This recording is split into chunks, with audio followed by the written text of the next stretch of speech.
নমস্কার। আজকে আমার রেসিপি বাঁধাকপির পুরপিঠে।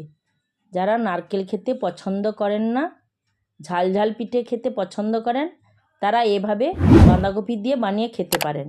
দেখুন কেমন করে বানিয়েছি। প্রথমে আমি বাঁধাকপি রান্না করে নেব। ওভেনে কড়াই বসিয়ে কড়াইতে তেল দেব। তেল গরম হলে এলাচ, দারচিনি, লবঙ্গ, জিরে, তেজপাতা ফোড়ন দেব। ফোড়ন গন্ধ ছাড়লে আদা বাটা, লঙ্কা বাটা, ধনে জিরে বাটা, হলুদ গুঁড়ো দেব।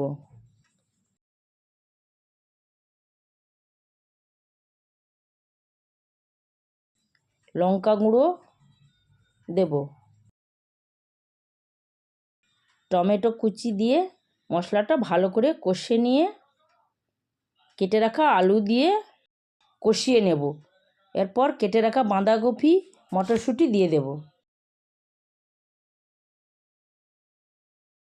একটু নেড়েচেড়ে পরিমাণ মতো লবণ দেব। ঢাকা দিয়ে দেব। লো টু মিডিয়াম তাপে রান্না করব। হাফ চামচ চিনি দেব। আপনাদের পছন্দ না হলে চিনি দেবেন না।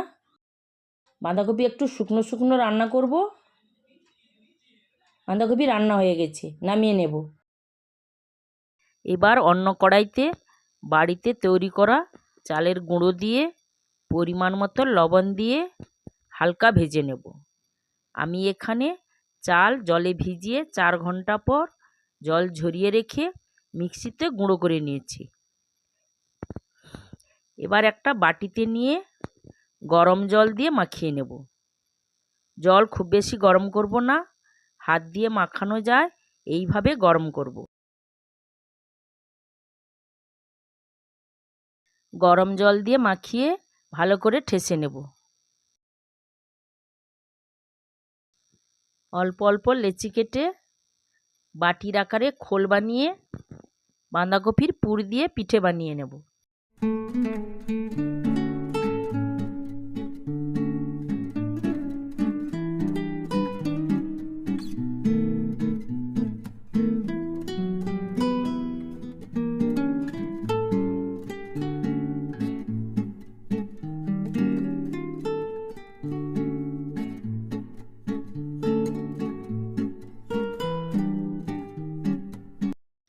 এইভাবে সমস্ত পিঠে বানিয়ে নেব।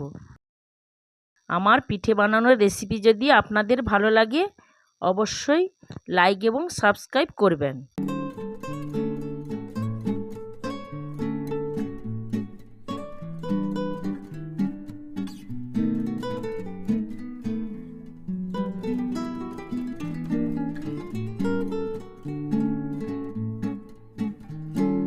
এবার ওভেনে একটি ডেচকি বসিয়ে অর্ধেক জল দিয়ে উপরে একটা ছাঁকনি দিয়ে পিঠে দিয়ে দেব।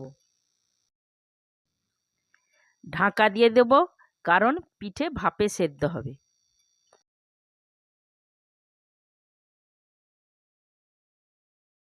পনেরো থেকে 20 মিনিট পরে পিঠে সেদ্ধ হয়ে গেলে নামিয়ে নেব। আমার পিঠে বানানো কমপ্লিট। এবার একটা প্লেটে সাজিয়ে নেব।